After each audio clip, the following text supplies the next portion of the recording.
The Supreme Court decision to strike down Joe Biden's student loan forgiveness plan is the talk of the country this week, of course, but this is actually a debacle 2.5 years in the making. So if we go back to February 2021, just 2 weeks after Joe Biden was inaugurated, Elizabeth Warren, Chuck Schumer, Ilhan Omar, and a group of other Democrats introduced a resolution calling for the cancellation of student loan debt to the tune of $50,000 per borrower.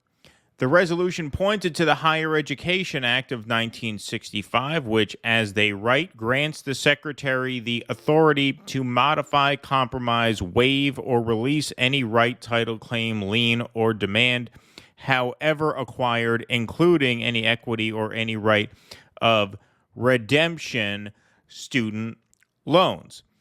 This obviously was ignored. We all know that. And so in April of 2021, however, Joe Biden instructed his education secretary, Miguel Cardona, to draft a plan to cancel some student loan debt. Chief of Staff Ron Klain said they'd hope to receive the report in the next few weeks. That was a quote he gave in this NBC article. In July of that year, with the report still under wraps, Nancy Pelosi was asked at a press conference about where student loan debt cancellation stood.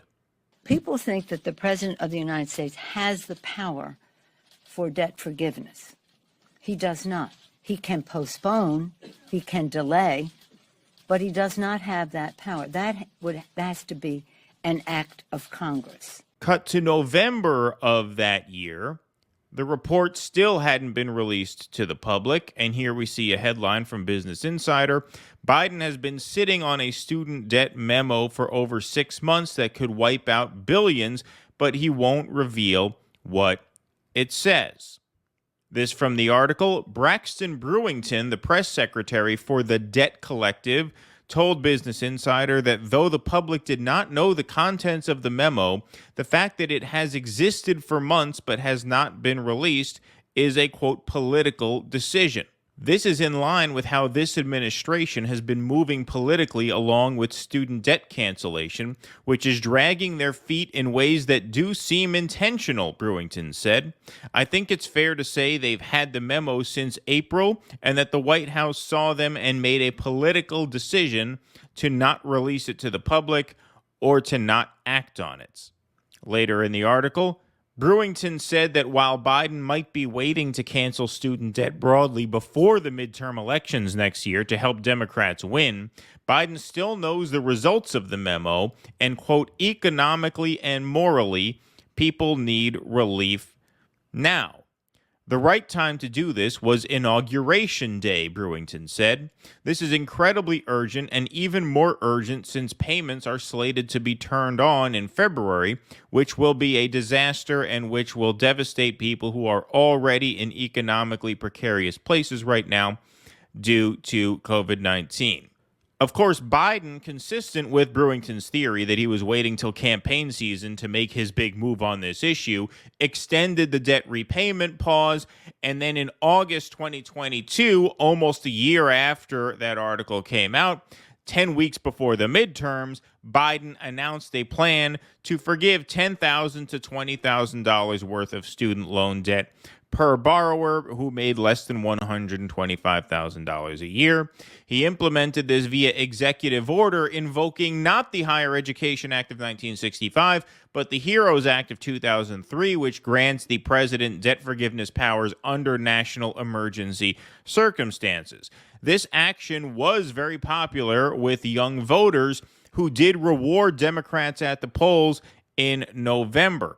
Voters 18 to 29 turned out in the second highest numbers in the past 30 years for a midterm cycle. As you could see the chart there, 27% young voter turnout in 2022. That's higher than any other cycle in the past 30 years, except for obviously 2018 when Donald Trump was president. But this is still a very, very impressive turnout number for a midterm cycle with voters 18 to 29. That is largely thanks to that student loan debt executive order. Not only did they turn out in high numbers, but as you can see in this second graphic, They went for Democrats by an overwhelming margin, 63-35. Just a few weeks after the midterms, though, on December 1st, 2022, news broke that the Supreme Court would hear a challenge to Joe Biden's executive order, Biden v. Nebraska, which challenged the constitutionality of student debt forgiveness under the HEROES Act. On February 28th, 2023, the Supreme Court heard arguments, and the news for borrowers was not good. The AP ran a story headlined, "Supreme Court Seems Ready to Reject Student Loan Forgiveness." Cut to May 2023, just about a month and a half ago as we do this segment. Friend of the show, Colin Radix-Carter from Indie News Network, attended a Justice Democrats organizing event featuring the entire squad. He asked them about the student debt case before the court and pressured them on what their plan was should Biden's executive order be overturned. Congressman, didn't you give a memo to Biden with Senator Wong regarding student debt to tell him to use the Higher Education Act? Let me just say this, because I'm gonna get in trouble if I start taking questions from the floor, okay? But I want to say on student debt and where that fight stands right now, it is in the Supreme Court. By the way, expand the courts. Reform the courts, expand the courts. And it's not that radical, y'all. There is precedent. It's been done 6 times before. It's far right, it's extremist, it's imbalanced, and they are causing great harm.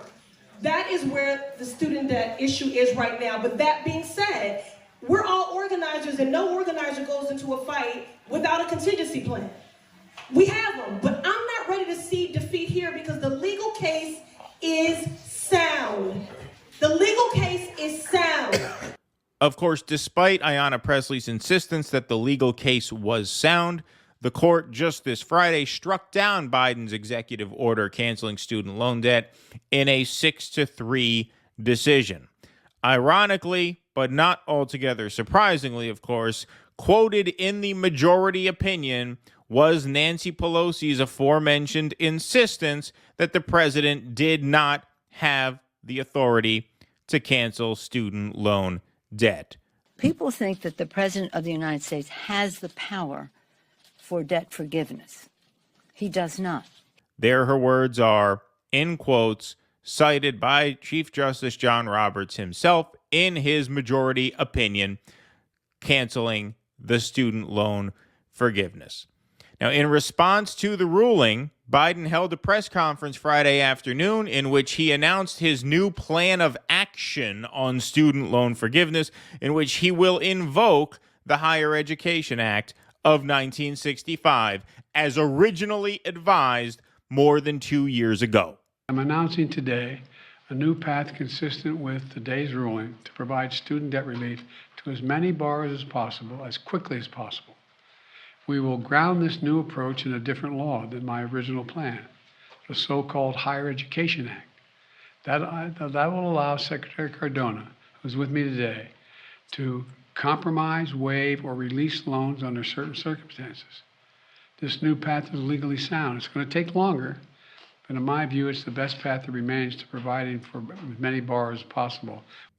It will take longer, says Biden, because of administrative rulemaking, notice and comments periods, which are apparently necessary before the order can be inked. Now, how long does longer mean? Well, this initial action was first proposed in April 2021 in writing and not implemented until August of the following year. That is altogether a 16-month turnaround time. Assuming this next course of action follows the same timeline, we could expect this new order to be signed, you guessed it, 16 months from now, which just so happens to be November of 2024, which means we are being taken for yet another ride. This timeline was obviously dragged out from the outset to maximize the political payoff to Joe Biden while minimizing the likelihood that student debt would actually get canceled. And now here we are saying it's at least 16 months until another executive order is signed, which takes us at least through the November 2024 election, and most likely into January, February, March of 2025, at which point Joe Biden hopes to have been re-elected. And should he by some miracle be re-elected, at that point he will owe the student debtors exactly what he has intended on giving them all along: nothing. Please clap.